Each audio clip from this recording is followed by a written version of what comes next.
warahmatullahi wabarakatuh. Selamat pagi anak-anak kelas 7. Sebelum kita mulai pelajaran untuk prakarya, terlebih dahulu saya akan memperkenalkan diri. Nama saya Muhammad Asrori, bisa dipanggil Pak Asrori. Nah, di sini saya akan mengampu pelajaran prakarya. Nah, sebelum kita mulai, mari kita membaca doa dahulu. Semoga belajar kalian di rumah di tengah wabah COVID-19 ini bisa lancar, tidak ada gangguan, dan semoga wabah ini cepat diampuni oleh Allah Subhanahu wa taala. Mari kita baca basmalah bersama-sama. Bismillahirrahmanirrahim. Oke, pada kesempatan yang pertama ini kita akan membahas bab yang pertama, yaitu tentang kerajinan serat dan tekstil. Nah, untuk pertemuan yang ini kita fokuskan untuk yang ke kerajinan serat. Sebelum kita menginjak ke kerajinan serat itu, perlu diketahui karena di negara Indonesia ini kita memang mempunyai negara yang banyak akan kekayaan, yang terutamanya yaitu sumber daya alam dan sumber daya manusia, yang terutamanya yaitu juga untuk kerajinannya. Nah, untuk kerajinan sendiri yaitu hal yang berkaitan dengan pengolahan atau buatan tangan, yaitu kegiatan mengolah suatu bahan yang akan dijadikan untuk keterampilan. Nah, untuk pengertian kerajinan serat, yang pertama yaitu untuk serat alam. Silakan dibuka dulu untuk LKS-nya supaya nanti kalian bisa paham dengan apa yang saya jelaskan. Yang pertama, untuk pengertian serat alam. Serat merupakan suatu jenis bahan yang berupa potongan komponen yang membentuk jaring memanjang yang utuh. Jadi yang dimaksud adalah serat alam yaitu kerajinan yang menjadikan serat alam sebagai bahan bakunya untuk dijadikan sebuah kerajinan. Oke. Yang kedua, jenis dan karakteristik bahan serat. Yang pertama yaitu serat tumbuhan. Serat tumbuhan yaitu pada permukaannya seratnya itu dari tumbuhan yang klasifikasinya ada 4. Yang pertama, serat dari biji. Contohnya biji dari pohon kapas dan kapuk. Yang kedua, serat dari batang. Untuk contohnya batang pohon anggrek, melinjo, mahkota dewa, dan beringin.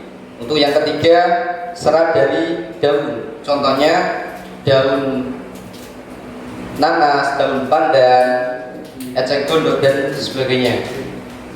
Oke, kemudian yang keempat anak-anak yaitu serat yang berasal dari buah.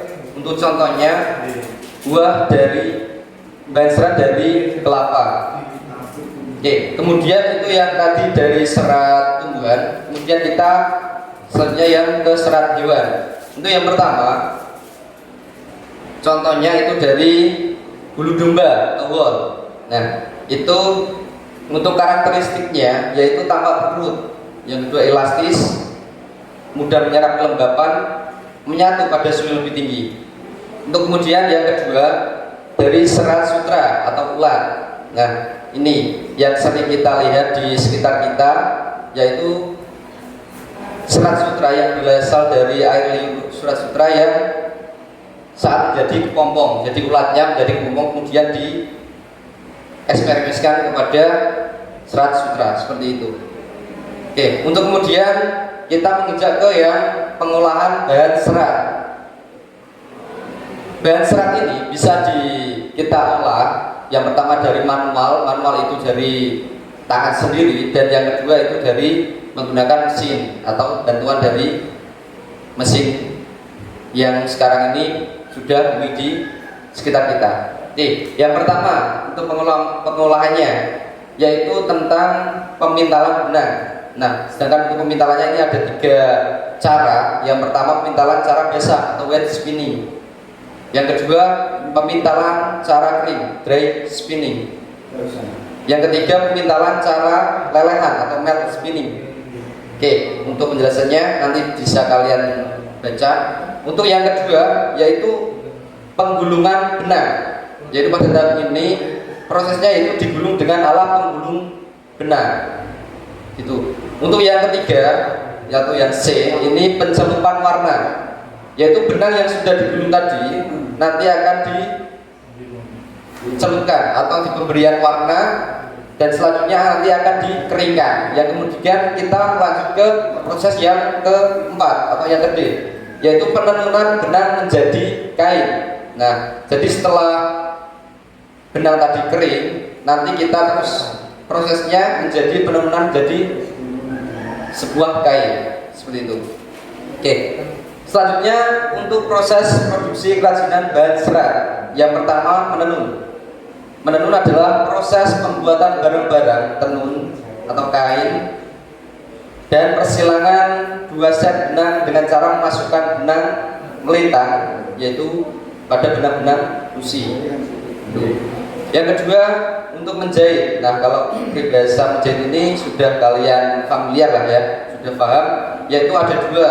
Nah, yaitu menjahit dengan jarum tangan atau manual tangan. Yang kedua menjahit dengan jahit mesin. Yang ketiga mengikat. Nah, kalau mengikat yaitu menyatukan helai kain yang satu dengan lainnya, mengikat satu kain satu tali dengan yang lainnya. Oke, kemudian selanjutnya produk dan proses kerajinan serat sutra. Yang pertama produk kerajinan serat tumbuhan. Nah, produk-produk yang ada dalam bahan serat yang pertama yaitu produksi dari serat tumbuhan. Yang pertama contohnya kita ada kardus, pelepah pisang dan lain-lain.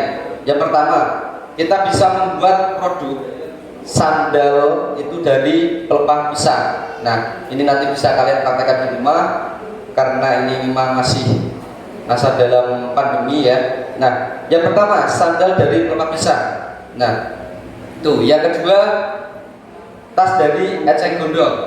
Nah, itu untuk contoh yang produk dari bahan serat tumbuhan. Yang kedua dari produk kerajinan serat hewan. Yang pertama bahan produksi serat hewani, yaitu dari serat bulu domba. Yang kedua itu serat sutra dari kepompong ulat sutra tadi yang bisa dijadikan kain sutra yang sudah kita sering gunakan atau kita pakai di keseharian.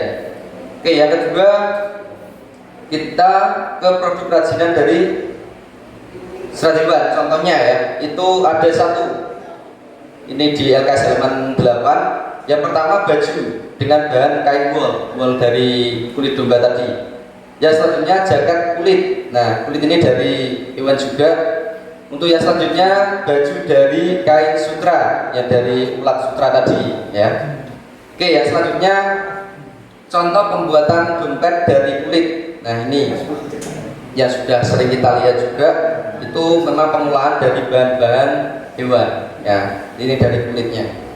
Oke, kemudian kita lanjut ke kemasan produk kerajinan bahan serat. Nah, kemudian ketika kita sudah mengetahui bahan-bahannya dari apa semua tadi, nah kita terus diolah dan sebagainya, terus kita dikemas. Nah, kenapa di dalam kemasan itu supaya bisa menghasilkan yang bagus dan yang baik? Nah, ini yang pertama untuk tujuannya, untuk kemasan produk itu dari kerajinan bahan serat. Yang pertama tujuannya yaitu untuk memenuhi syarat keamanan dan kemanfaatan. Nah, di packing atau dirapikan seaturan mungkin sesuai dengan aturan keamanan dan kemanfaatannya. Yang kedua, kemasan melindungi produk dalam perjalanannya dari produsen ke konsumen. Yang selanjutnya, kemasan dapat mendukung program pemasarannya. Nah, agar supaya produk kita lancar dalam proses marketing atau pemasarannya, nah kita proses sebaik mungkin. Terus selanjutnya, melalui kemasan, identifikasi produk menjadi lebih efektif dengan sendirinya dan mencegah pertukaran oleh produk bersaing. Nah, jadi identifikasi dari sebuah produk itu, nah nanti akan lebih efektif, lebih ringan dan mencegah pertukaran oleh produk bersaing. Nah, jadi tidak akan disaingi atau ditukar nama, nah diambil alih dari pesaing yang lain seperti itu. Nah, sedangkan itu untuk tujuannya. Selanjutnya untuk manfaatnya, yang pertama Nah, produk-produk yang sudah dikemas tadi biasanya lebih bersih, menarik dan tahan terhadap kerusakan disebabkan oleh cuaca. Nah, bisa tahan terhadap cuaca dan lebih menarik agar memudahkan untuk konsumen bisa tertarik dengan produk kita yang sudah kita olah tadi. Itu yang selanjutnya, kemasan merupakan satu-satunya cara perusahaan membedakan produknya. Nah, biasanya untuk kemasan itu mempunyai cara pembeda atau kemasan yang berbeda-beda. Nah, oke ya, selanjutnya kemasan yang menarik dapat memikat dan menarik perhatian konsumen. Nah, menambah daya tarik konsumen kita atau pembeli kita dengan konsep atau bahan yang beda, nah yang lebih unik seperti itu. Yang keempat, kemasan dapat menambah nilai jual produk. Nah, ini. Oke, terus selanjutnya jenis-jenis kemasan produk kerajinan bahan serat.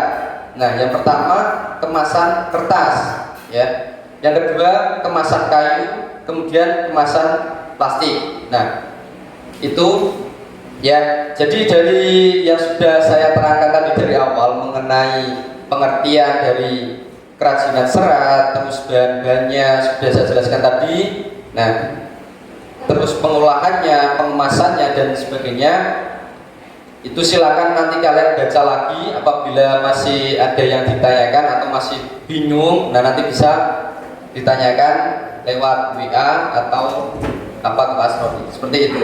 Nah, kemudian setelah ini kalian akan mengerjakan tugas yang nanti linknya ada di bawah video ini, nanti lewat Google Form yang nanti akan dilampirkan di bawah video ini.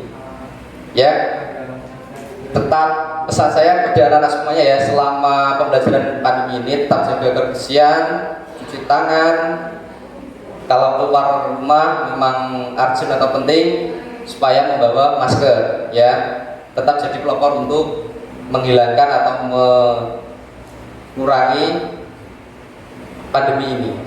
Semoga cepat berlalu. Mungkin itu sekian dari saya, kurang lebihnya maaf. Wassalamualaikum warahmatullahi wabarakatuh.